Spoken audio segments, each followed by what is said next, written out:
हमारे साथ इस वक्त जो एक मेहमान जुड़ रही हैं, जो कि बहन है, सुहानी नाम है, और ये राजा रघुवंशी हत्याकांड के जो मुख्य आरोपी हैं राज कुशवाहा, उनकी बहन है। पहले हम सुहानी से बात करते हैं। सुहानी, आपके भाई पर बहुत गंभीर और बड़ा इल्ज़ाम लगा है हत्या करने का, सोनम के कहने पर राजा की हत्या करने का, क्या कहेंगी आप? नहीं नहीं अंकल, ऐसा कुछ नहीं है। मेरा भाई ऐसा नहीं कर सकता। क्या आपका भाई जानता था सोनम को और राजा को? राजा भैया का नहीं पता, पर सोनम दीदी को तो जानते थे क्योंकि उनके यहाँ पे काम करते थे। अच्छा, राज कुशवाहा उन्हीं क्या काम करते थे? क्या दोनों के बीच में दोस्ती थी? दोस्ती का भी नहीं पता, बस इतना पता है कि उनका फ़ोन आता था ऑफिस वालों का, सोनम दीदी का। तो वो बस इतनी बात होती थी कि बेटा वो गाड़ी भरवानी है, बिल बनाना है, बस ऐसे काम के उसमें ही फ़ोन आता था। अब सुहानी, ये कहा गया कि दोनों के बीच में प्रेम प्रसंग था, अफेयर था, क्या आपको पता था इस बारे में?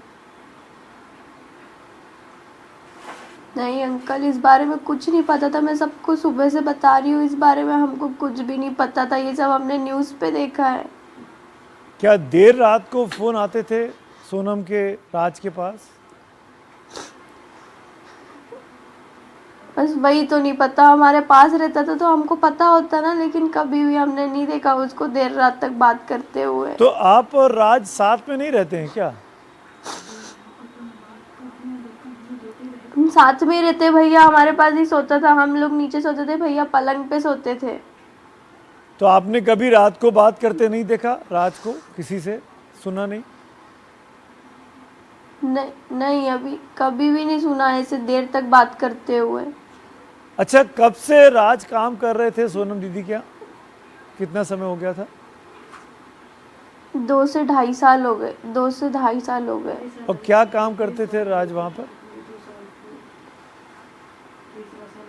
बिलिंग का, और जो माल ट्रांसपोर्ट होता था वो सब, गाड़ी भरवाना, ऐसा सब काम होते थे वहाँ। और कब पहुंची थी पुलिस आपके घर में राज को पकड़ने के लिए? नहीं, पुलिस हमारे घर में नहीं आई थी। तो राज को कहाँ से पकड़ा उन्होंने? ये भी नहीं पता, क्योंकि भैया परसों शाम को 6 बजे आए थे, फिर उसके बाद घर से चले गए थे। क्या और क्या फिर बोल रात के को गए? 11 बजे उनसे हमारी बात हुई थी, उसके बाद हमारी बात हुई।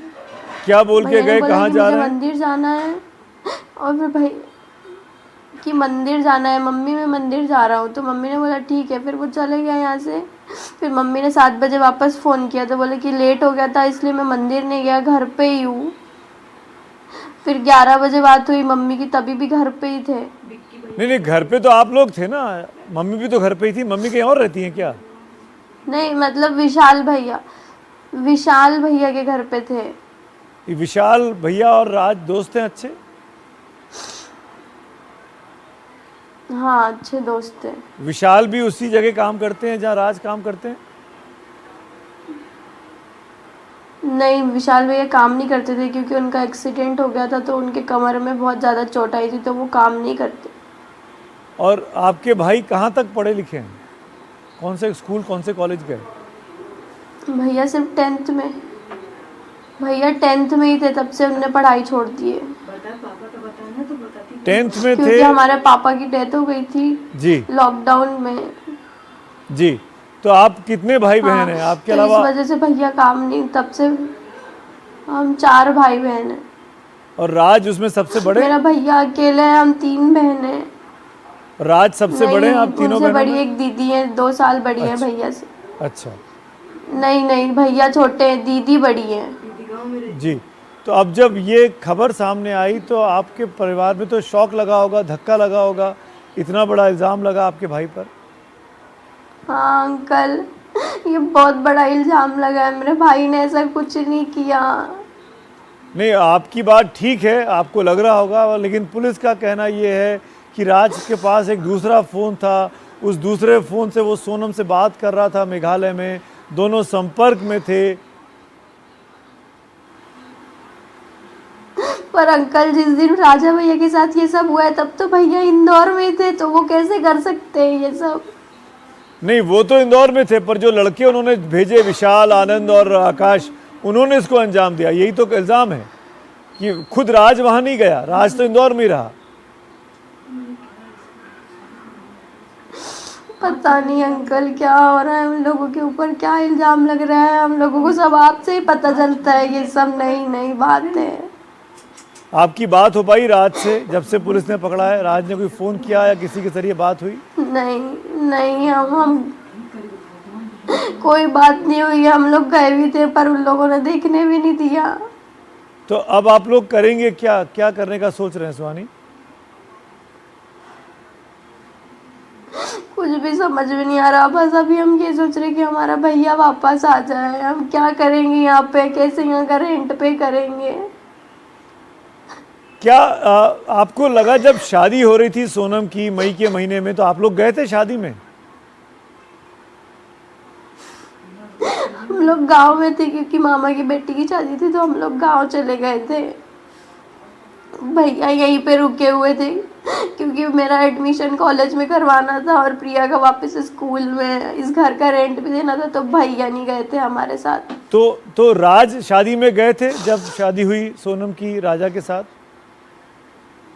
नहीं, शादी 11 मई को थी, इसलिए भैया कहीं नहीं जाते। 11 मई को हमारे पापा के साथ ऐसा हुआ था, इसलिए हम 11 मई का कुछ भी नहीं करते। अच्छा, 11 मई को आपके पिताजी का देहांत हुआ था, आप ये कह रही हैं, इसीलिए आप लोगों ने शोक में थे, तो भाई नहीं गए आपके। हाँ। पर कभी सोनम आपके घर आई है? कभी सोनम ने देखा तो आपको? वो उस दिन कभी सोनम इसके पहले आपके घर आई है? दीदी कभी भी यहाँ पे नहीं आई। तो सोनम और राज कहाँ कभी घर तो वो कभी भी नहीं आई है। क्या सोनम और राज कहीं मिलते थे बाहर बाहर? बाहर का नहीं पता अंकल, उन लोगों के बारे में हमको बस इतने पता कि भैया ऑफिस जाते थे और ऑफिस से घर आते थे, और ये सब तो बिल्कुल भी सोच भी नहीं सकते थे कि ऐसा कुछ है। जी सुहानी, एक चीज़ और बताइए, बस छोटी सी बात, कि राज सोनम के बारे में क्या कहते थे कि कैसी महिला है, कैसी लड़की है, अच्छी बुरी, अच्छे बॉस हैं उनके उनके उनके घर में वो काम करते थे, उनकी फैक्ट्री में, क्या कहते थे उनके बारे में? गोविंद भैया के बारे में बोलते थे कि भैया लोग बहुत अच्छे हैं, बस उनकी मम्मी भी अच्छी है। बस उनके पापा के बारे में बोलते थे कि कभी कभी अंकल गुस्सा कर देते हैं, बाकी सब लोग बहुत अच्छे हैं, मेरे को बहुत प्यार से रखते हैं वो लोग, भैया बहुत अच्छे हैं, ऐसा सब बात होती थी। दीदी के बारे में भी यही बोलते थे कि वो भी अच्छी है, दीदी भी अच्छी है। चलिए सुहानी, हमसे बात किया आपने, वक्त निकाला, अब जो होगा वो तो कोर्ट और पुलिस तय करेगी। ठीक है, बहुत बहुत धन्यवाद हमसे बात करने के लिए सुहानी।